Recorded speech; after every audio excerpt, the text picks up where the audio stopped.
Hi guys! Welcome back to my YouTube channel, and for today's video ay tayo ay mag-unbox ng mga parcels na in-order ko sa TikTok shop. So itong mga parcels na to ay inipon ko, and mostly dito ay mga panregalo ko for Christmas. So meron dito, halo-halo na siya guys. So meron ditong pangbahay, para sa bahay, para sa akin, and para sa mga ipanreregalo ko. So ayun, unbox na natin sila. So, ito nga pala yung first batch ng mga parcels na naipon ko kasi meron pa akong mga in-order na hindi pa dumarating.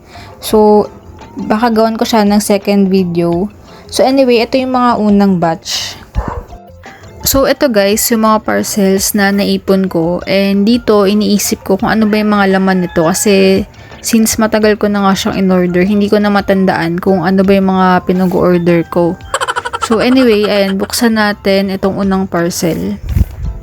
So dito sa unang parcel, ang laman niya is itong towel. So dalawa tong in-order ko, and nagulat ako sa size niya kasi nag-expect ako ng medyo mas malaking itsura or actual size kasi yung dun sa picture na pinakita nila is medyo malaki.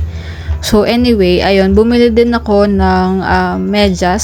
So parang 6 pairs ata itong isang plastic. So bumili ako ng dalawa kasi hatiin ko yan dun sa mga bagets. Since nag-aaral pa nga yung mga bagets na pagbibigyan ko. So gusto ko talaga is something na magagamit nila. So ayun, for sure magagamit nila tong medyas. And then bumili din ako nitong mahabang medyas kasi may napanood ako sa TikTok na nakakapag-curl ng hair yung mahabang medyas. So, tatry ko yun.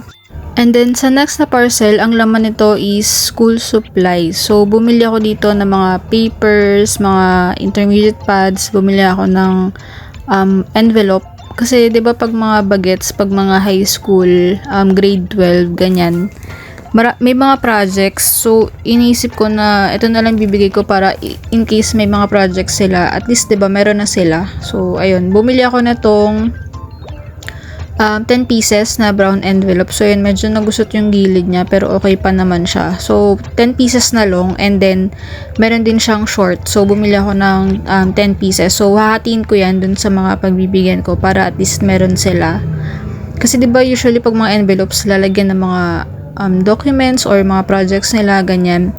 And then bumili din ako nitong bond paper. So ang isang ata is 20 pieces, yung isang plastic ata.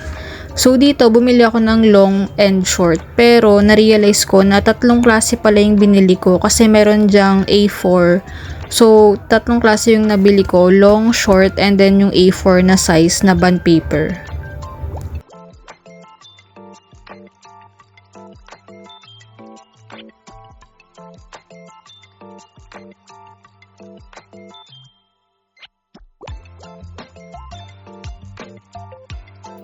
And then next ay itong mga intermediate pad. So, 4 na klase yung binili ko. So, may intermediate pad, may 1/4, may crosswise, may lengthwise. Kasi di ba usually ito yung mga ginagamit pag nagko-quiz, ganyan, or may mga assignment, ganyan. So, dito usually yung ginagamit nila. So, tinanong ko din yung pinsan ko kung anong bang ginagamit nilang paper. So, ayun, kaya bumili ako. So, bumili ako ng 4 na parang bundle or isang pack. Isang buo, ayan. So, tiga-4 yung binili ko para at least hati-hati sila. So, alam nyo guys, habang tinitingnan ko tong mga school supplies na in-order ko is parang, alam mo yun, naalala ko din yung time na nagpe-prepare ako ng mga gamit sa school. Yun yung pinaka-exciting na part sa akin kasi syempre lahat ng gamit mo sa school bago, ganyan. So, mahilig ako mag-ayos talaga ng mga gamit sa school. Minsan, nilalagyan ko pa ng design yung mga notebooks, ganyan. So, alam mo yun, para maging ganahan ka mag-aral. Para sa akin na, that time, ganun. So, pag nakikita ko tong mga school supplies, parang ang sarap-sarap lang niyang ayusin. Alam mo yun. And then, bumili din ako netong index card. Itong index card, parang medyo malaki yung size na nabili ko. Hindi ko kasi matansya. Pero ayun, bumili ako just in case lang. And the next is, bumili ako netong colored paper. So, 80 pieces ata siya. Hindi ko alam kung 80 pieces ba sa isang pack. So, assorted colors na siya. And bumili ako ng dalawang dalawa ata or apat na piraso yun. So, bumili ako and paghahatian ko yan sa kanila.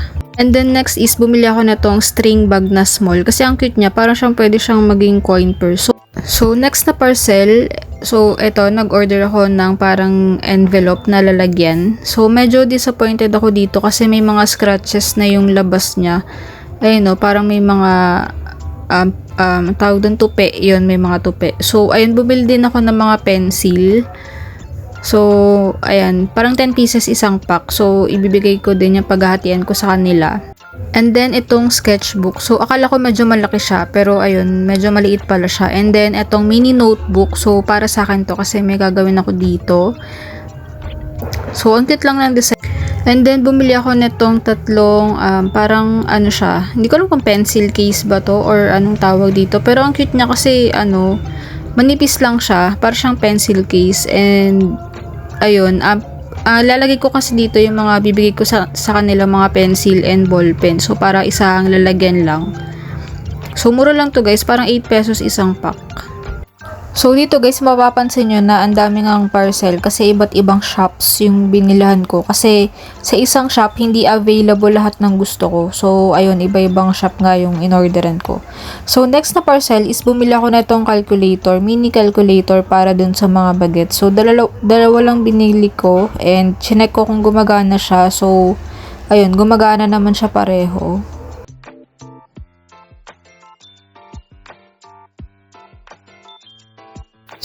And then, meron ding 6 na piraso netong parang pangsipit. Hindi ko alam kung para saan to ginagamit. Pero, ayun, may 6 na piraso silang binigay. Baka pa freebies nila yan. And then, meron din akong biniling cutter. Kasi yung gunting na binili ko nawawala. Hindi ko na alam kung saan ko nilagay. So, nagulat ako sa cutter kasi ang liit lang niya. So, expect ko parang meron pa siyang parang extra na medyo mahaba-haba. So, anyway, ayun, bumili din ako nitong 4 na piraso ng storage box. Kasi, ang dami kong anik-anik dito sa kwarto. So, ayun, nilagyan ko na siya. Bumili na ako nitong lalagyan para at least andun lang sila sa isang lalagyan. And, mukha siyang matibay kasi may bakal yung, ayan, yung taas niya. So, ayan, mukha siyang matibay. And, ang dami ko talagang nalagay dyan. Sulit na sulit. Parang 20 pesos isa lang ata yan. Isang storage box na yan. And the next na parcel is nag-order ako netong hair glue. So, mahilig ako sa mga ganito guys. Sa mga ipit sa buhok kahit hindi ko naman lahat nagagamit. Tapos, bumili ako netong, hindi ko lang kung anong tawag neto, pero nilalagay siya sa sapatos, sa likod. Pag parang medyo maluwag yung sapatos mo or kaya parang pag nagsusugat yung likod ng paa mo dahil sa bago yung sapatos. And bumili ako niyan, isang pares. Parang 8 pesos ata, isang pares. Tapos bumili ako na tong cellphone stand na upuan. Parang cute lang kasi niya, no? Parang yan, lalagay mo yung cellphone mo dyan pag inisip ko pag magre-record ako. Yan, so lalagay ko dyan. Tapos bumili ako ng hairpin na 2 klase.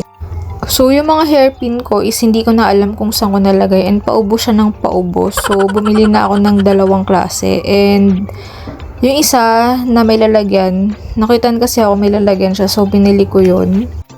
Tapos, itong hairpin na may lalagyan guys, nakakaloka, hindi ko siya ma-open. May instruction kung paano siya i-open dyan sa gilid. Pero, hindi ko talaga siya ma-open. Hanggang ngayon, hindi ko pa rin talaga siya na-open. And then, next is bumili ako na tong parang card holder na transparent. Mahilig talaga ako guys sa anik-anik. Alam mo yung kahit hindi mo naman siya gagamitin or hindi mo alam kung saan mo gagamitin, basta nakitan ka lang, bibilin mo.